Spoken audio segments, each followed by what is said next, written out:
As part of the Wires Crossed project, developing community media to mitigate the impact of fake news, Cardet hosted 3 online workshops to present the project and its outputs and implement the induction training for adult and community educators. In this video, we will go over some of the topics discussed in these 3 workshops. The first workshop began with a brief presentation of Cardet by the head of the Innovation and Sustainability Unit, Andreas Georgiou. Then, Alexandra Taylor, the project manager responsible for Wires Crossed, presented the project, introducing the reasoning behind it, explaining why it is needed, and highlighting its aims and objectives. The participants discussed what they know of fake news, identifying terms like misinformation, misdirection, clickbait, and propaganda. The group identified the frequent finding that fake news spreads faster than real news, and that it can be more profitable for news outlets which often use clickbait to increase their views. A common concern is that fake news can be a form of psychological warfare, causing paranoia, as people don't know what to believe anymore. Additionally, they can lead people to make wrong decisions, even negatively affecting people's health. Using Mentimeter, participants were asked where they get their news from and how they come into contact with media content. Almost everyone put social media in first place, followed by television, radio, newspapers, and tabloids.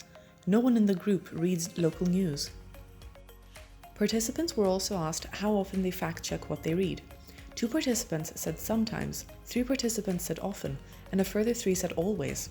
Through these 2 questions, participants were introduced to Output 1, the Community Audit Toolkit and Report. We read through the key results of the Community Audit Toolkit and Report, discussing the data which surprised us, such as how although 67% of the people who took part in the community audit know what clickbait is, 74.1% of everyone asked has fallen victim to clickbait. The workshop participants were shown the website and the e-learning tool, and were supported to sign up to the platform. We also looked at the Cypriot National Blog, and participants were invited to write a blog post for one of the thematic areas. To start Workshop 2, we watched a TED Talk video discussing how and why fake news can spread so quickly around the world. Based on what they had learned in the previous workshop and through the video, the group discussed what fake news is, where it comes from, and why it is dangerous. This led to a very fruitful discussion as participants recognized the need to combat fake news. The group then discussed audiovisual media, looking at the 5 things that are needed to create it. They then discussed the 3 stages of production: pre-production, production, and post-production, agreeing that pre-production is probably the most important, as good planning can really help a project. Another Cardet employee, Joanna Xenofondos, presented the section on blog posts, as she has her own blog and is familiar with how to write for blogs.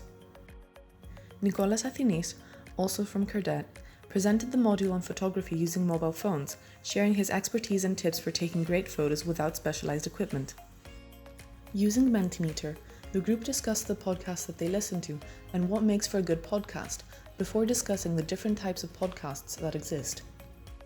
As part of the 3rd and final workshop, participants focused on the basic knowledge they would need to teach those interested in producing local media and how to promote their content. Using Google Jamboard, participants thought of specific types of media through which they receive their news content.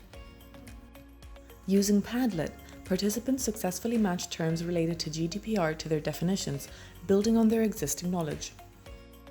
Participants learned about the different types of media moderation, identifying the negatives of each one. They then ran through different scenarios to discuss what type of moderation should be used in each case.